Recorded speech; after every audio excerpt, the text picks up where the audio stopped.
नमस्कार, के news national के मंच पे आपका स्वागत है। देखते हैं दिन भर की बड़ी खबरें फटाफट अंदाज में। पंजाब के बाद इन दिनों राजस्थान कांग्रेस में विधायकों के मंत्री बनने का इंतजार खत्म होने वाला है। पंजाब में कांग्रेस के सीएम बदला और उसके बाद कई पुराने मंत्रियों की छुट्टी कर नए विधायकों को मौका दिया गया। राजस्थान में सिर्फ मंत्री बदले जाएंगे। बहुत प्रतीक्षित मंत्रिमंडल के फेरबदल नवरात्र की शुरुआत में किए जा सकते हैं। राजस्थान के सीएम अशोक गहलोत अपनी दिल्ली दौरे का कार्यक्रम जल्द ही फाइनल करेंगे। वे अब स्वस्थ हैं। रीट को लेकर गहलोत ने पूरी एक्सरसाइज कराई ताकि कोई परेशानी न हो जाए। अब गहलोत राजनीतिक फैसले ले सकते हैं। विधानसभा अध्यक्ष सीपी जोशी इन दिनों कांग्रेस के सियासी गलियारों में चर्चा का विषय बने हुए। सूत्रों की माने तो दोनों के बीच तकरीबन आधे घंटे तक बंद कमरे में चर्चा हुई। दोनों के बीच हुई इस मुलाकात के कई सियासी मायने निकाले जा रहे हैं। कांग्रेस गलियारों में चर्चा इस बात की भी है कि एकाएक सीपी जोशी से उनकी मुलाकात को जाकर नेताओं का उनसे मुलाकात करने का चर्चा का जन्म दे रहा है। पूर्व डिप्टी सीएम सचिन पायलट ने भी सीपी जोशी के घर जाकर तकरीबन 1 घंटे तक सियासी चर्चा की।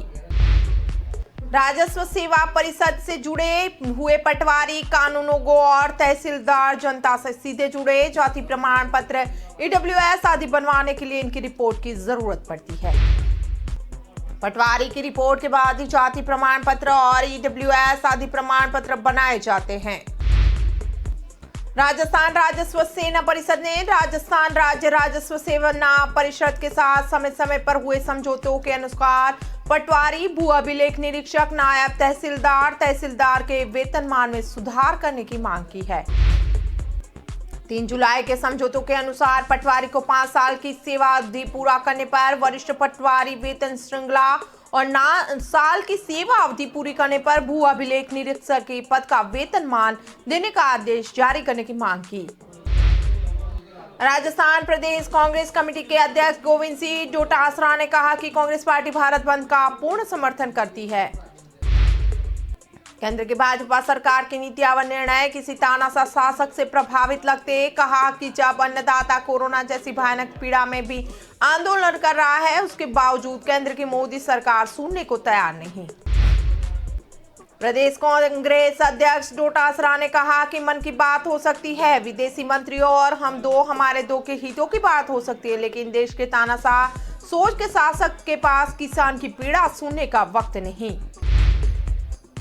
उन्होंने कांग्रेस पार्टी के किसानों के साथ उनके हर निर्णय में उनके साथ खड़े हैं। आज के बंद को पूर्ण समर्थन देना हक की मांग का समर्थन। उर्वरक घोटालों में राजस्थान के मुख्यमंत्री अशोक गहलोत के भाई अग्रसेन गहलोत फंसते हुए दिखाई दे रहे हैं। प्रवर्तन निदेशालय ने उनकी नजर समन्स भेजकर पूछताछ किया। इससे पहले इस घोटाले के लिए ईडी की टीम राजस्थान में उनकी दुकानों व अन्य प्रतिष्ठानों पर भी छापेमारी मार चुकी है। उर्वरक घोटाले को लेकर अग्रसेन गहलोत पर शिकंजा कसता चला जा रहा है। पिछले दिनों ईडी ने कस्टम विभाग की शिकायत पर उन पर आपराधिक मामला भी दर्ज किया था। इसके बाद कई ठिकानों पे छापेमारी की गई। साक्ष्यों के सामने आने के बाद उन पर करोड़ों का जुर्माना भी लगाया गया। राष्ट्रपति वेंकैया नायडू को 2 दिवसीय जैसलमेर दौरे को सोमवार को दूसरा दिन रहा। दूसरे दिन की शुरुआत उन्होंने सेना के वीर शहीदों को पुष्पांजलि अर्पित करके की।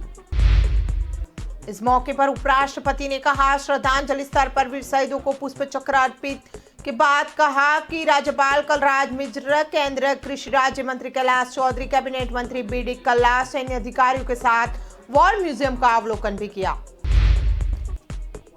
इसी दौरान उपराष्ट्रपति ने विजिटर रजिस्टर में अपना संदेश लिखा। इसके बाद उपराष्ट्रपति बीएसएफ की 191वीं बटालियन हेड कार्टर पहुंचेंगे। राजस्थान को रविवार को आयोजित रीट परीक्षा में काफी गड़बड़ी सामने आई। प्रदेश की सबसे बड़ी परीक्षा में पहली बार ऐसा हुआ जब कांस्टेबल से लेकर टीचर तक नकल में शामिल रहे। गंगापुर सिटी में 1.5 घंटे पहले ही पेपर कांस्टेबल हेड कांस्टेबल ने मोबाइल पे आ गया। दोनों की पत्नियां पेपर दे रही थी। रीट एग्जाम में नकल गिरोह सक्रिय होने पर एसओजी एक्टिव हो गई। रविवार को परीक्षा के दिन कार्रवाई में 60 से ज्यादा लोगों को गिरफ्तार किया गया। नीट की परीक्षा में बीकानेर व सीकर में 6 लाख रुपए की चप्पल के अंदर मिनी माइक्रोचिप तो कहीं पर ब्लूटूथ के जरिए नकल करने की व्यवस्था रखी थी। राजस्थान और ऊर्जा उत्पादन की क्षमता के मामले में देश के सभी राज्यों में सिरमौर बन गया है। ऐसे में नेता प्रतिपक्ष गुलाब चंद कटारिया का कहना है कि सरकार सोलर प्लांट लगाने वाले निवेशकों को सुविधा देती है, लेकिन उनसे सस्ती बिजली लेकर उपभोक्ता को देने का प्रयास नहीं करती। उन्होंने कहा कि यदि सरकार इसके लिए प्रभावी कदम उठाए तो राजस्थान के बिजली उपभोक्ताओं को भी सस्ती बिजली मिल पाएगी। आलम अब यह है कि भिवाड़ी में तो कई प्लांट महंगी बिजली के कारण ही बंद हो गए, जिससे हजारों लोग बेरोजगार हो गए। देश में पंचायत चुनाव का दंगल चल रहा है। प्रचार का शोर बकोर थम गया। सवेरे 8 बजे से मतदान कराया जाएगा। राज्य निर्वाचन आयोग की ओर से संबंधित जिलों में चुनाव अधिकारियों को निर्देश दिए गए।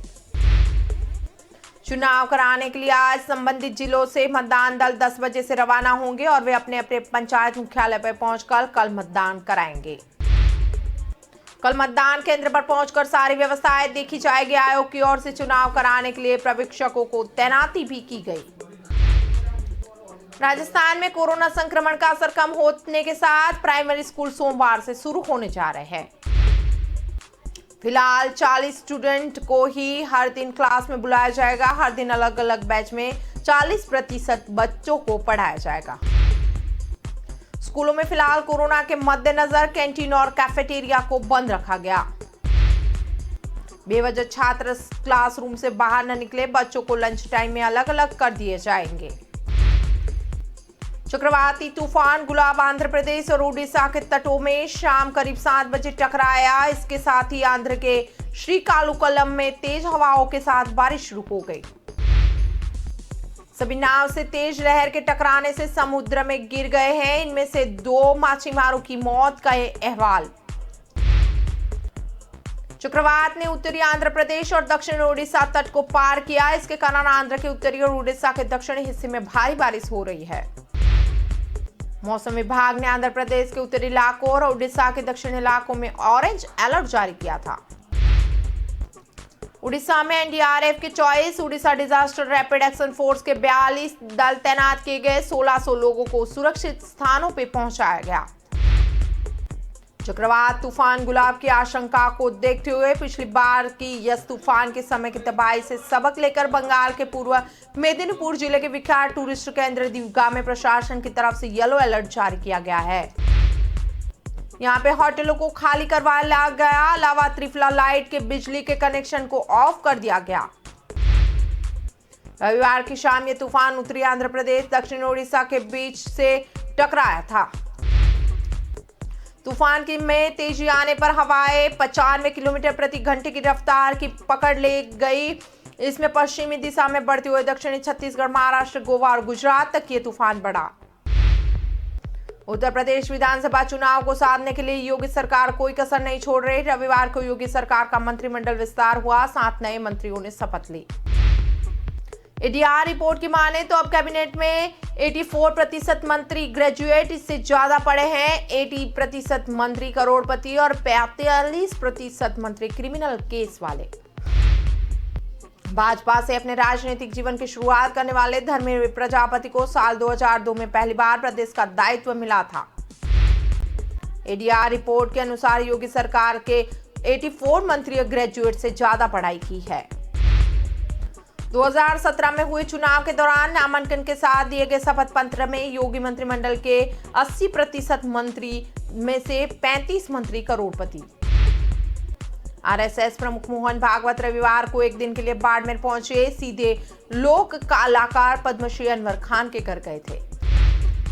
कुछ महीने पहले मोहन भागवत दिल्ली में हुए एक कार्यक्रम में शामिल हुए। यहां उन्होंने अनवर खान से गाना केसरिया बालम मोहन भागवत जी पधारो मारे देश गाया था। मोहन भागवत ने अनवर खान को शॉल ओढ़ाया और भारत माता की तस्वीर भेंट की थी। मोहन भागवत ने अनवर खान के परिवार के साथ फोटो खिंचवाया और बच्चों के आशीर्वाद दिया। उनके आने की खबर लगती है आसपास के लोग अनवर खान के घर के बाहर जुट गए। जर्मनी में रविवार को संसदीय चुनावों के लिए मतदान हुआ। 16 साल सत्ता में रहने वाले चांसलर एंजेला मर्केल की विदाई हो रही है। भारत समेत हर देश की नजर जर्मनी में होने वाले इस लोकतंत्र के महायज्ञ और उसके परिणामों पे। देश की तरह जर्मनी ने भी लोकतंत्र और संसदीय व्यवस्था, लेकिन चांसलर चुनने का तरीका अलग। भारत में चुनाव के पहले प्रधानमंत्री पद के उम्मीदवार के नाम की घोषणा जरूरी नहीं। गठबंधन चुनाव जीत जाता है तो उसे बुंडेस्टैग में स्वयं के लिए बहुमत जुटाना होता है। अगर किसी पार्टी या गठबंधन को बहुमत हासिल हो जाता है तो कोई दिक्कत नहीं होती। आरटी के तहत नकल करवाने वाले गिरोह की एक्टिव हो गए थे। रविवार को परीक्षा शुरू होने के बाद राजस्थान में अलग अलग नकलियों ने गिरफ्तार किया गया। कैंडिडेट्स को ब्लूटूथ डिवाइस लगाई चप्पल बेचने वाले 4 लोगों को पुलिस ने पकड़ा। आशंका जताई जा रही है कई कैंडिडेट्स ने इस डिवाइस के साथ परीक्षा दी। बीकानेर के गंगानगर शहर में 4 आरोपी चप्पल में डिवाइस लगाकर नकल कराने में जुटे। शुरुआती जांच में सामने आया कि डिवाइस लगी चप्पल 6 लाख रुपए में बेची गई थी। ब्लूटूथ के जरिए मिनी एयरफोन से कनेक्ट भी करा रखा था। इस एयरफोन के जरिए सभी सवालों के उत्तर मिलने वाले थे। एसपी प्रीति चंदा ने सूत्रों को बताया 4 युवकों को गिरफ्त में लिया गया है। ये लोग डिवाइस की मदद से सेंटर पर नकल कराने की कोशिश में जुटे हुए थे। एसपी शैलेंद्र सिंह इंदौरिया ने 4 युवकों से पूछताछ की। स्टूडेंट को डिवाइस लगी चप्पल देकर एग्जाम सेंटर भेजा गया था। रीट की दोनों पारियों की परीक्षा रविवार को पूरी हो चुकी। सुबह वाली पारी 10:30 बजे से शुरू हुई थी। सीकर में 3 युवतियां 5 मीटर देरी से पहुंची तो अंदर नहीं जाने दिया गया। अजमेर में गुजरात से परीक्षा देने आई महिला का एडमिट कार्ड रास्ते में गिर गया। इस पर बहन के पास से वो लेकर आई। महिला का कहना था कि वो गुजरात दाहोद से आई थी। 2 साल से रीट की तैयारी कर रही थी। 5 मिनट की देर की वजह से उन्हें एंट्री नहीं मिल पाई। सीकर में एसके गर्ल्स कॉलेज में 3 युवतियां पहुंची तो सेंटर का गेट बंद हो चुका था। किरोड़ रोड के रहने वाली प्रियंका झुंझुनू की कविता व नवलगढ़ की प्रियंका ने बताया कि सेंटर पर परीक्षा शुरू होने से 10 मिनट पहले आ गई थी पर गेट पे खड़ी रही थी। जयपुर में रीट के एग्जाम शुरू होने से पहले सेंटर पर धागे बिछाए से लेकर बालों की क्लिप भी उतरवा दिए गए। टी शर्ट में आई युवतियों को कई सेंटरों पर जाने से रोका गया। उन्हें ढीले कपड़े पहनकर आने की बात कही गई। दमयंती तंवर एक दिन पहले अजमेर में गुजरात के दाहोद से आई थी। 9 बजे से पहले अजमेर में सेंट्रल गर्ल्स स्कूल पहुंच गई। बिना प्रवेश पत्र के उन्हें जाने नहीं दिया। छोटे छोटे बच्चों को लेकर कई महिलाएं सेंटर पर परीक्षा देने आई थी। महिलाओं ने परीक्षा सेंटर में आने से पहले बच्चों को गोद में बिठाकर दूध भी पिलाया। साफ सुथरे शहरों में नंबर 1 इंदौर में पानी में डूबे सड़कें के गड्ढे छात्रा को जान ले ली। 21 साल की सरिता पुत्री गणेश रणदाधार की रहने वाली इंदौर में रहकर गुजरात की कॉलेज में बीए सेकंड ईयर की पढ़ाई कर रही थी। प्रत्यदर्शी ने बताया सरिता ने शाम को कहा कि नल में पानी नहीं आ रहा। यह दोनों को खाना खिलाने के लिए अपने रूम पर लेके आ रहा था। रिंग रोड पर बारिश की वजह से गड्ढे हो चुके हैं। गाड़ी गड्ढे में उतरी, एक तरफ गिर गया। सरिता और सुजान भी गिर गए थे। थाना प्रभारी संतोष दूधी के अनुसार सरिता के सिर में गंभीर चोटें आई। मई 2019 में शहर के पलासिया इलाके में हादसा हुआ। मनोरमागंज के इंद्रेश्वर महादेव मंदिर के पास स्कूटी से गिरकर नितिन मधुकर नाम के 22 वर्षीय युवक की मौत हुई थी। मध्य प्रदेश के 23 जिलों में पिछले 24 घंटों में तेज बारिश हुई है। खंडवा में सबसे ज्यादा 4 इंच बारिश दर्ज की गई। वहीं इंदौर, छिंदवाड़ा और सिवनी में 2 इंच पानी बरसा। मौसम केंद्र भोपाल ने अगले 24 घंटों में 19 जिलों में भारी बारिश का अलर्ट जारी किया। जिलों में 2.5 से 4.5 इंच तक बारिश हो सकती है। मौसम विज्ञानियों की माने तो 27 सितंबर से कम दबाव का नया सिस्टम बन रहा है। होशंगाबाद के तवा डैम के 5 गेट खोलकर पानी छोड़ा जा रहा है। तवा डैम के कैचमेंट एरिया बैतूल, पचमढ़ी में अच्छी बारिश और सतपुड़ा डैम में छोड़े गए पानी से तवा बांध के जलस्तर में बढ़ोतरी बनी हुई। तेज बारिश होने से माही परियोजना के दोनों बांधों में अच्छी खासी जल वृद्धि होगी। वाटर लेवल को 4.7 से मीटर पर मेंटेन किया जा रहा है, लेकिन पानी की बढ़त से सुबह 7 बजे फिर तीसरा गेट आधा मीटर तक खोलना पड़ा। मंदसौर में शनिवार शाम को झमाझम बारिश नजर आई। पिछले 24 घंटों में मल्हार क्षेत्र में 2 इंच से अधिक बारिश दर्ज की गई।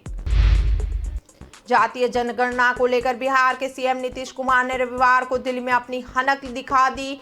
कहा केंद्र सरकार को अल्टीमेट दे दिया कि जातीय जनगणना को लेकर एक बार फिर से विचार करे। नीतीश कुमार के बयान का लहजा काफी कड़ा था और वो अल्टीमेटम देने वाला था। नीतीश कुमार दिल्ली केंद्रीय गृह मंत्री अमित शाह की अध्यक्षता में होने वाली नक्सल समस्या, सुरक्षा और विकास के संबंधित मुद्दों की बैठक में शामिल होने गए थे। जातीय जनगणना में कई लाख जाति और उपजातियां आएगी, लेकिन उसका विभाजन तो किया ही जा सकता है, उसे एक कैटेगरी में बांटा जा सकता है। सीएम नीतीश कुमार ने कहा 2011 में जो जातीय गणना हुई थी वो जातीय जनगणना थी ही नहीं, वो आर्थिक आधारित जातीय गणना थी। उन्होंने कहा कि हम राज्य स्तर पर अपने सभी दलों के साथ एक बार फिर से मीटिंग कर इस पर विचार करेंगे। इशारों में ये भी संकेत दिए केंद्र सरकार जातीय जनगणना नहीं कराई तो बिहार सरकार खुद कर लेगी। जबलपुर में पुलिस प्रशासन और नगर निगम की टीम ने शराब माफिया टिंकू सोनकर पर बड़ी कार्रवाई की। सुबह उसके 2 करोड़ का आलीशान बंगला ढहा दिया। कैलाशपुर गुप्तेश्वर निवासी 40 वर्षीय कुलदीप उर्फ टिंकू सोनकर पर गोरखपुर में 65 मामले दर्ज, इसमें ज्यादातर शराब तस्करी और जुआ फड़ चलाने के मामले। एसडीएम गोरखपुर दिव्या अवस्थी के मुताबिक खरसरा नंबर 46 में टिंकू सोनकर ने 3500 वर्ग फीट जमीन पर अवैध 2 मंजिला आलीशान भवन और 1000 वर्ग फीट में हॉल बना रखा था। आरोपी की जमीन की कीमत 1.50 करोड़ रुपए और मकान की कीमत करीब 2 करोड़ रुपए थी। एसपी रोहित काशवानी और एएसपी गोपाल खांडेल के मुताबिक टिंकू सोनकर के खिलाफ जुआ, शराब की तस्करी, मारपीट और धमकी देने के केस दर्ज है। राजधानी भोपाल के करीब 76 खराब सड़कों से लोगों की राहत नहीं मिल पा रही। बारिश थमने पर धूल के गुबार उड़ते नजर आए। अफसर 1 अक्टूबर से सड़कों की रिपेयर कराने की बात कर रहे हैं, लेकिन मानसून के एक्टिव होने से नहीं लगता कि राजधानी के लोगों को जल्दी राहत मिले। नगरीय प्रशासन मंत्री भूपेंद्र सिंह ने 1 अक्टूबर से सारी सड़कों की रिपेयरिंग करने को कहा है। नगर निगम की करीब 228 सड़कें खराब, इनमें से 24 सड़कों से गारंटी पीरियड में बताई जा रही है। 10 किलोमीटर लंबी सड़क पूरी तरह से उबड़ चुकी है। कोलार, रेस्ट हाउस, चुना भट्टी, नयापुरा, ललिता नगर, हनोती जोड़ और गेहूं खेड़ा में बुरे हाल। पुराने शहर की सड़कें भी खराब हो गई। नए शहर में एमपी नगर क्षेत्र से लेकर पुराने शहर के भोपाल टॉकीज इलाके में सड़कें खराब है। 1.5 साल बाद सोमवार से 1 से 5 तक स्कूलें खुलेगी। 1 सप्ताह पहले 6 से 8 तक स्कूलों भी खुल चुके हैं। ऐसे में अब सोमवार से स्कूलों में नन्हे बच्चों के साथ फिर से स्कूलों की रौनक लौट आएगी। प्राइमरी स्कूल में छोटे बच्चों के स्कूल शुरू होने के साथ अभिभावकों का शेड्यूल भी अब बदल जाएगा। स्कूलों में एक दिन में 50%, दूसरे दिन में शेष 50% बच्चों को बुलाया जाएगा। संयुक्त निदेशक स्कूल शिक्षा प्रेमचंद्र सांखला और सीडीआईओ डॉक्टर भलाराम खिचड़ का कहना है कि सभी स्कूल संचालक, प्रिंसिपल, प्राध्यापक को कोरोना महामारी से बचाव के तरीकों के लिए जरूरी गाइडलाइन का पालन करना होगा। इस दौरान टीचर्स की जिम्मेदारी रहेगी कि बच्चों को सोशल डिस्टेंस में मास्क और सैनिटाइजर का इस्तेमाल करके बिठाए।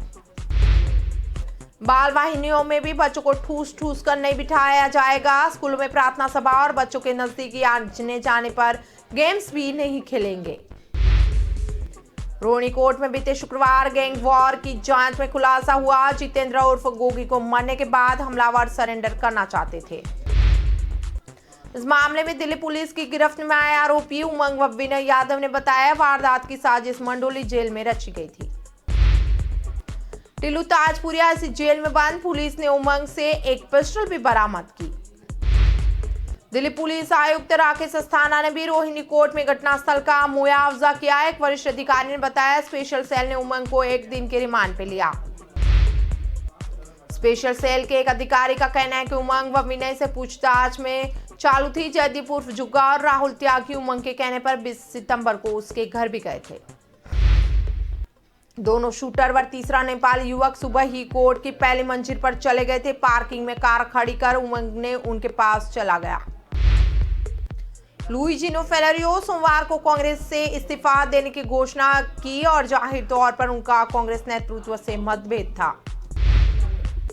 त्रिपुरा के बाद अब गोवा में पार्टी ने एक बड़े चेहरे को अपनी पार्टी में शामिल करने की तैयारी की। सूत्रों के मुताबिक कांग्रेस का नेता गोवा के पूर्व सीएम लुइजिनो का दामन थामेगा।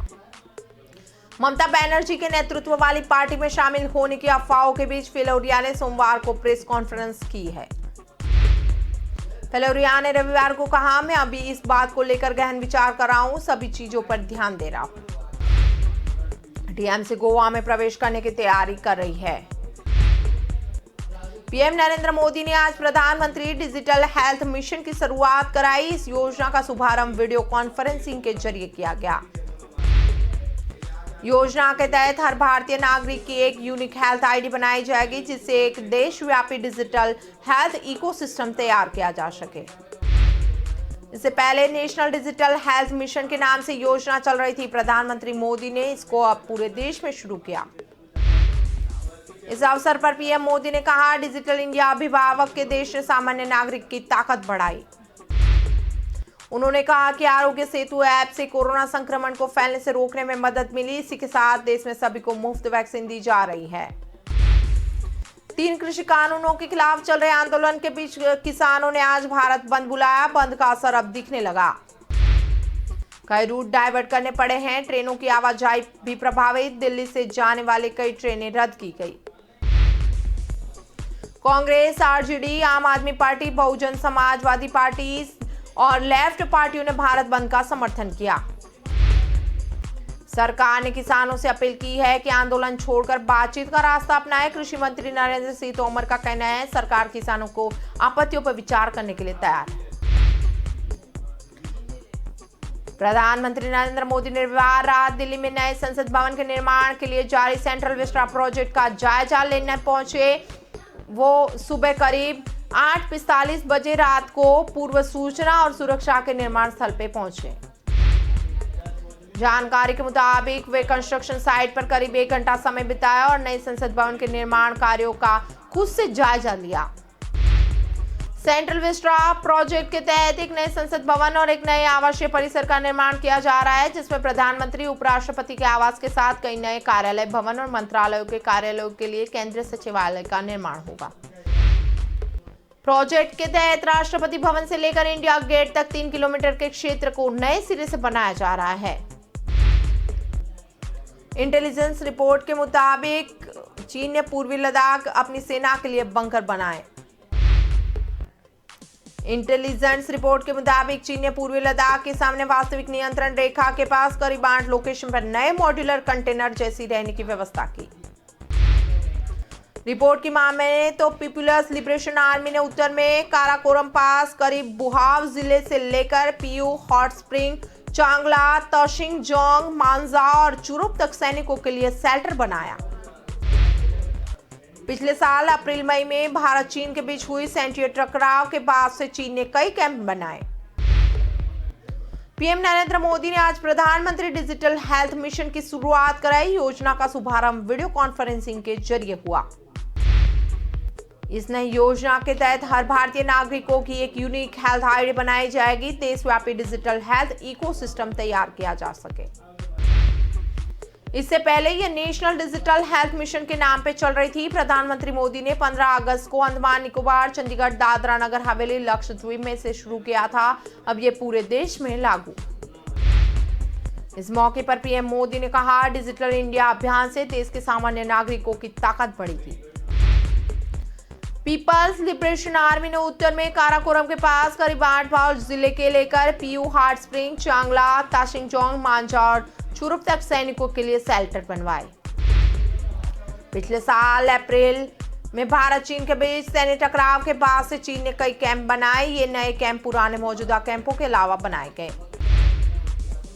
भारत और चीन दोनों में पूर्वी लद्दाख के पास सीमा रेखा पे 50-50 हजार सैनिक तैनात किए हुए हैं। इसके पास हॉविट्जर टैंक और surface to air missile system भी है। चीन ने क्षेत्र में कई एयर स्ट्रिप बनाए और हेलीपैड भी बनाए, जो लद्दाख से अरुणाचल प्रदेश तक फैले हुए हैं। गोवा में विधानसभा चुनाव से पहले कांग्रेस को बड़ा झटका। पार्टी के सीनियर नेता और डिप्टी मुख्यमंत्री लुइजिनो फेलोरो ने सोमवार को कांग्रेस से इस्तीफा दिया। इस बीच टीएमसी फेलोरियो के साथ पश्चिम बंगाल में जीत के बाद ममता बनर्जी की पार्टी तृणमूल कांग्रेस दूसरे राज्यों में अपना खाता खुलवाने लगी। त्रिपुरा के बाद अब फेलरियो ने रविवार को कहा कि मैं अब इस बात को लेकर गहन विचार कर रहा हूं, सभी चीजों पे ध्यान दे रहा हूं। एक बात मैं आपको बताऊं कि गोवा के लोग पीड़ित हैं, इसके लिए किसी को खड़ा होना चाहिए। चक्रवाती तूफान रविवार शाम आंध्र प्रदेश उड़ीसा के तट से टकराया है। इसका असर झारखंड, छत्तीसगढ़, मध्य प्रदेश और गुजरात पे भी नजर आया। भारतीय मौसम विभाग ने दक्षिणी छत्तीसगढ़, मराठवाड़, विदर्भ, तेलंगाना, आंध्र प्रदेश, दक्षिणी उड़ीसा, पश्चिम मध्य प्रदेश और गुजरात में बारिश का येलो अलर्ट जारी किया। आंध्र प्रदेश के विशाखापट्टनम में साइक्लोन के असर के भारी बारिश नजर आई, घरों में पानी भर गया। झारखंड के दक्षिणी और मध्य जिलों में बारिश हुई। छत्तीसगढ़ में इसका असर जगदलपुर के 90 किलोमीटर दक्षिण पूर्वी में दिखाई दे रहा है। उत्तरी आंध्र प्रदेश और सटे दक्षिण ओडिशा के ऊपर चक्रवाती तूफान गुलाब रात 2:30 बजे उत्तरी आंध्र प्रदेश में डीप डिप्रेशन में बदल जाएगा। बिहार में पूर्व विधायकों को पेंशन देने के मामले में गड़बड़ी सामने आई। पता चला कि मरने वाले भी और किसी आश्रितों को भी पेंशन जारी किया जा रहा है। भाजपा के नेता और पूर्व केंद्रीय मंत्री रविशंकर प्रसाद की मां विमला देवी की मौत 25 दिसंबर 2020 को हो चुकी है, लेकिन विधानसभा कार्यालय के मुताबिक उनके नाम पर अब भी पेंशन जारी है। इसी तरह पथ निर्माण मंत्री नितिन नवीन की मां मीरा प्रसाद के नाम पर भी उनके पति नवीन किशोर सिन्हा के आश्रित तौर पर 62,000 रुपये प्रतिमाह पेंशन जारी। 16 मई 2021 को भाजपा के नेता और पूर्व सांसद विजय सिंह यादव की हार्ट अटैक से मौत हुई थी। 1996 में तानपुर के विधायक रहे विजय सिंह यादव को विधानसभा सचिवालय के मुताबिक 44,000 रुपये प्रतिमाह पेंशन दी जा रही है। जहरीली शराब से मौत के बाद सुर्खियों में आए सपना बार को 2 माह बाद सोमवार सुबह गिरा दिया गया। इसके अलावा पिपलियाराव इलाके में भी श्री गुटकेश्वर महादेव की मंदिर के करीब 5 करोड़ रुपए कीमत की जमीन पर बने 7 निर्माणों को भी तोड़ा गया। प्रदेश में भूमाफियाओं के खिलाफ अभियान के तहत सोमवार को मरीमाता क्षेत्र में जिला प्रशासन, पुलिस और नगर निगम की टीम ने संयुक्त कार्रवाई की।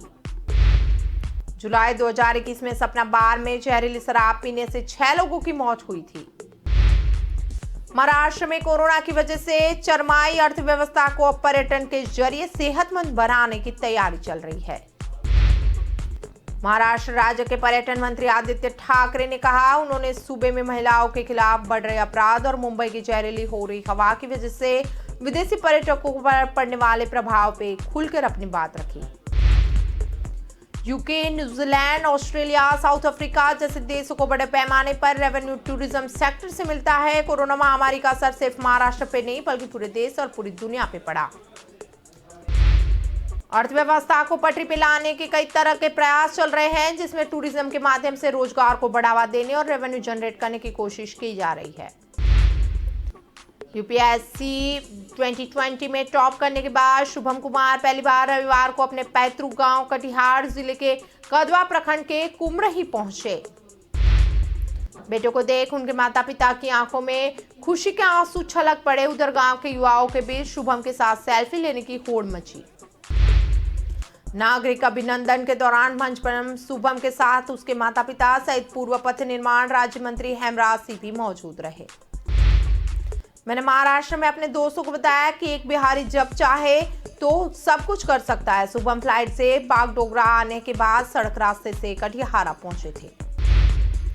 केंद्र सरकार के 3 कृषि कानूनों के खिलाफ सोमवार को किसान संगठनों ने भारत बंद का आह्वान किया था। बिहार में लेफ्ट के साथ साथ महागठबंधन पार्टियां राजद और कांग्रेस ने भी बंद को समर्थन दिया।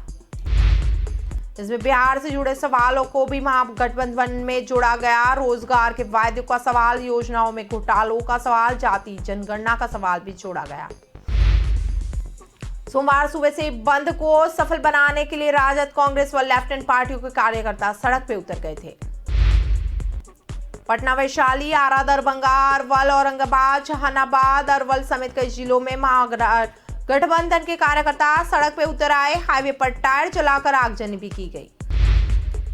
राजधानी की जर्जर और गड्ढों में तब्दील सड़कों का लेकर कांग्रेस ने रविवार को करोन चौराहे पे अनोखा प्रदर्शन किया। गड्ढों का नामकरण भाजपा नेताओं के नाम पे रखा गया।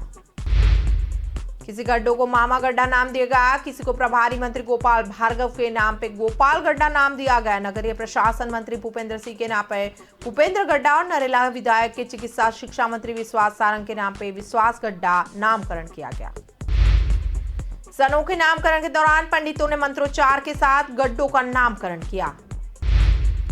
एक दूसरों को मिठाई भी खिलाई गई। कांग्रेस ने सड़कों की जर्जर हालत के लिए भाजपा सरकार के भ्रष्टाचार को जिम्मेदार बताया।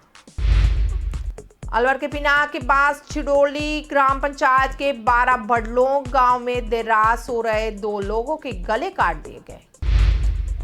इस हादसे में एक की मौत हुई, दूसरा गंभीर रूप से घायल। इस गांव में इस वारदात के 7 घंटे पहले बाजार में खेत में 2 युवकों पे भी हमला हुआ था। इस वारदात ने पूरे जिले को हिला दिया। सुबह सुबह सूचना मिलने पर कलेक्टर नुनुमोल पहाड़िया और एसपी तेजस्विनी गौतम मौके पे पहुंचे। खास बात यह है कि 7 घंटे पहले बाजार के खेत में हमला करने वाले को पुलिस ने रात करीब 2:30 बजे गिरफ्तार किया। उसी समय रात को 2 लोगों के और गले काट दिए गए। लवकुशनगर में शनिवार को भाजपा प्रदेश अध्यक्ष और खजुराहो लोकसभा सांसद वीडी वर्मा के तीखे तेवर देखने मिले। शर्मा ने लवकुशनगर में मंच से अधिकारियों को चेतावनी दी है कि सभी अधिकारी और कर्मचारी समय पे ऑफिस आए, जनता के कामों में जुट जाए, अपने ऑफिस में रहे, यहाँ वहां न घूमे।